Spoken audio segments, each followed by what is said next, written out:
जो हमारे हिंदू यहाँ के दुकानदार हैं अपने इनसे ही सामान खरीदना, जब भी खरीदो तो इन्हीं से सामान खरीदना और इनसे हमने क्यों लेना सामान।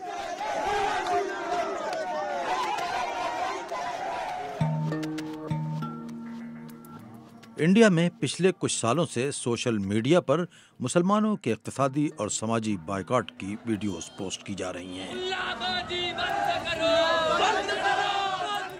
राइट विंग हिंदू तंजीमों और मुकामी सियासी रहनुमा कई जगह मुसलमानों को दुकान और मकान किराए पर न देने और उनसे खरीदो फरोख्त न करने की अपीलें कर रहे हैं।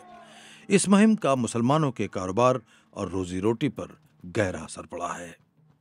ये देख लिया आपने, मैंने आपको दिखा दिया कितनी भीड़ मेरे पास में ये रहती थी हमेशा। अब कुल मिला के लास्ट ये हुआ कि हमको मजबूरी में हमारे कस्टमर ख़त्म ही हो गए।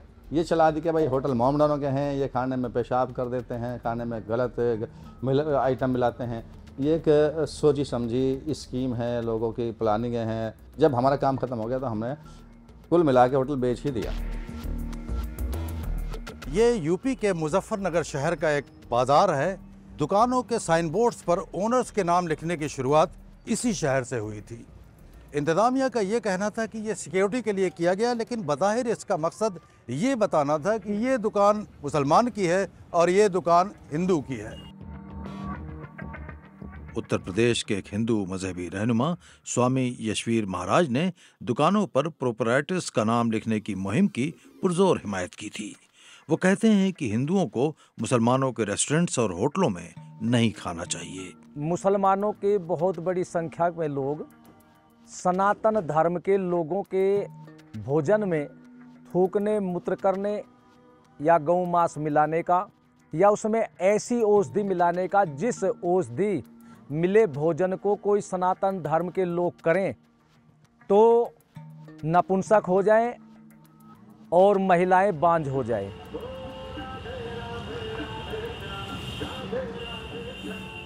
अधिकतर लोग स्नान करने के लिए जाते हैं, थोड़ा धर्म से जुड़ा हुआ है इधर। तो कई लोग चाहते हैं कि जब हम गंगा स्नान करने जा रहे हैं तो हमें शुद्ध मिले, अच्छा मिले, सही मिले।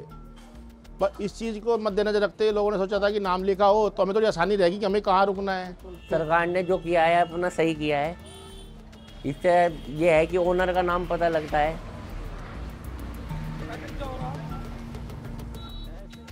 ये सिलसिला दूर तक फैला हुआ है।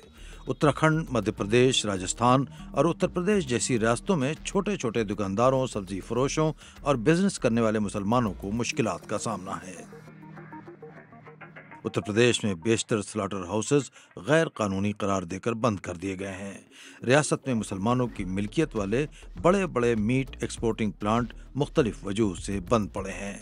मेरठ के मोहम्मद इमरान याकूब कुरैशी का मीट का प्लांट भी गुज़िश्ता 6 बरस से बंद है। हमारी जो टर्नओवर रेगुलर ईयरली होता था वो 1000 CRs का हो जाता था और 1500 से 2000 लोग हमारी कंपनी के एम्प्लॉई भी थे जो काम करते थे। और जो सप्लायर होते हैं उनकी पीछे की जो फैमिली होती है 15 से 20 हज़ार लोग उसमें, क्योंकि पूरी चेन होती है इस बिजनेस के अंदर, तो वो सब मुतासिब हुए हैं इस काम से। लगभग 6 सालों से फैक्ट्री बंद कर दिया इन्होंने हमारा। ऑल इंडिया जमीयतुल कुरैश के जनरल सेक्रेटरी हाजी यूसुफ कुरैशी का कहना है कि ये मुसलमानों को इक्तिसादी नुकसान पहुंचाने के लिए किया जा रहा है।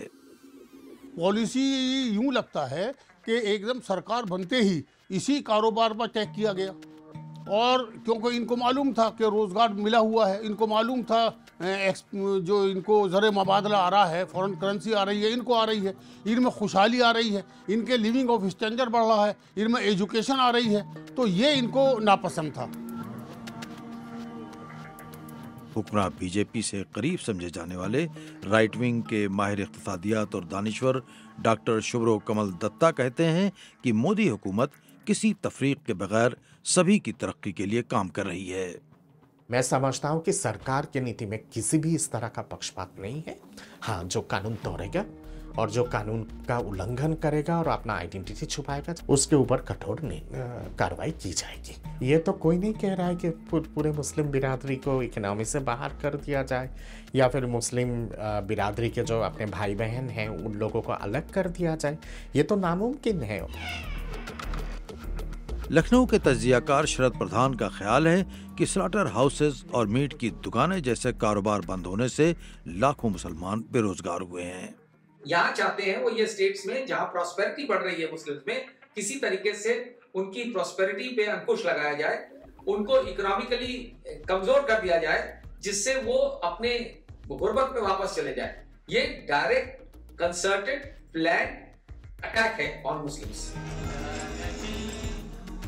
कुंभ मेले में मुस्लिम दुकानदारों को इजाजत न देने की साधुओं की तंजीम की कॉल हो, दुकानों पर नाम लिखने का हुक्म हो या बीजेपी के मुकामी रहनुमाओं की जानिब से जगह जगह मुसलमानों के इक्तिसादी बायकॉट की मुहिम, हुकूमत की मुकम्मल खामोशी से इन अनासिर को हौसला मिला है और मुसलमानों की कारोबारी मुश्किलात बढ़ गई हैं।